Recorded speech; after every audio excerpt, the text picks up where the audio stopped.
This afternoon, TEMA will be hosting a call with every county to map out a strategy as Helene approaches the volunteer state. Lake Easton takes a closer look now at how that plan will come together, Blake. Hey, good morning to you, Nikhil. Yeah, so this actually comes as some volunteers from the state are already on the ground there in Florida ready to help as this major hurricane inches closer to the coast. Let's tell you a little bit more about that team first. This is the Swiftwater Rescue Team. It's part of Tennessee's Task Force 2 with volunteers representing all over the state. But the mission there is very specific: water rescues. Hurricane Helene, and now a Category 2 storm, expected to make landfall tonight.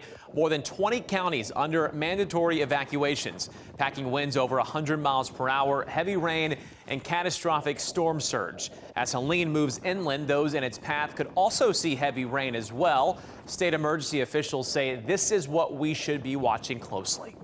You live in an area that you know floods. Just have a plan on making sure you're watching how heavy the rainfall is, monitoring whatever body of water that has you concerned, and know if you need to evacuate. And don't delay.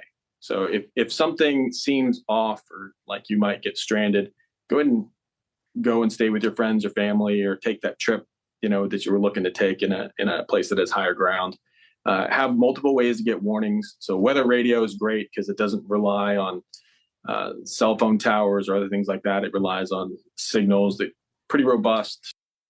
And so TEMA will host a call, as you mentioned, Nikhil, with all 95 counties. That'll happen at 2 o'clock. This is to ensure the state is prepared. TDOT also making sure they're ready. Since Wednesday, crews have been clearing drain grates, sharpening chainsaws, and making sure trucks and equipment are ready to go. We also learned this morning that Cedar Creek Marina making sure they're ready as well. They're asking everyone to make sure their boats are secure and loose items on the dock are accounted for. If you're unable to make these changes, they ask you to contact someone who can do this on your behalf.